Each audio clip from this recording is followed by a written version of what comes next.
Video में गाल कंदासीं त जानी जतोई केरु आहे ऐं जानी जतोई छो मुमताज़ मौलाई खे धमकियूं ॾिनियूं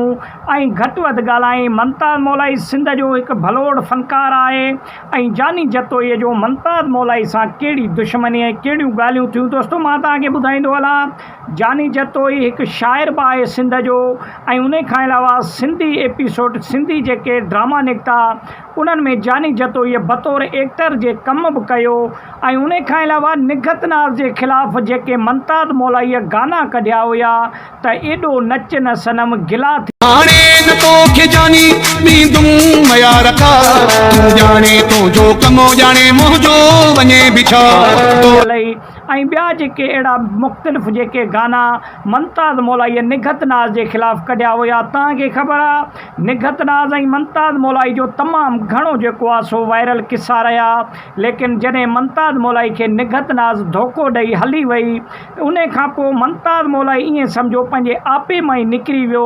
ऐं मुमताज़ मौलाई शाइरीअ खां पोइ फ़नकार बि पोइ ई थियो जॾहिं निगत नाज़ मुमताज़ मौलाई खे छॾे हली वई ऐं उन खां पोइ मुमताज़ मौलाई फ़नकार बि थियो हुयो। दोस्तो जॾहिं नयो नयो फ़नकार थियो मुमताज़ मौलाई त कुझु अहिड़ा गीत बि मुमताज़ मौलाईअ चया हुआ जंहिंमें जानी जतोई खे तमामु घणो जेको आहे सो गुस्सो बि आयो ऐं उन खां पोइ वरी जानी जतोईअ मुमताज़ मौलाई जे ख़िलाफ़ बि खोड़ सारा गीत लिखिया जेके मार्केट में जॾहिं आया त मुमताज़ मौलाई खे ख़बर पई त मुमताज़ मौलाई जो बि तमामु घणो रिएक्शन आयो ऐं जानी जतोईअ बि पंहिंजो रिएक्शन अहिड़े ई तरीक़े सां गाना लिखी ॾिना हुआ। दोस्तो मुमताज़ मौलाई वाहिद सिंध जो फ़नकार आहे जंहिंमें कमियूं पेशियूं ॾुख सुख तमामु घणा ज़िंदगीअ में मुमताज़ मौलाई खे ईंदा रहंदा आहिनि। मुमताज़ मौलाई जो ताज़ो मसइलो पंहिंजे घरवारीअ सां बि हुयो ऐं उन में बि मुमताज़ मौलाईअ खे खोड़ सारा पैसा बि भरणा पिया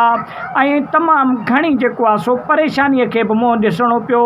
अहिड़े तरीक़े सां जानी जतोई वरी नओं मसइलो खणी जेको आहे सो मुमताज़ मौलाई जे लाइ आयो, लेकिन पाण शाइर हुया ॿई, जानी जतोई बि शाइर हुयो मुमताज़ मौलाई बि शाइर हुयो।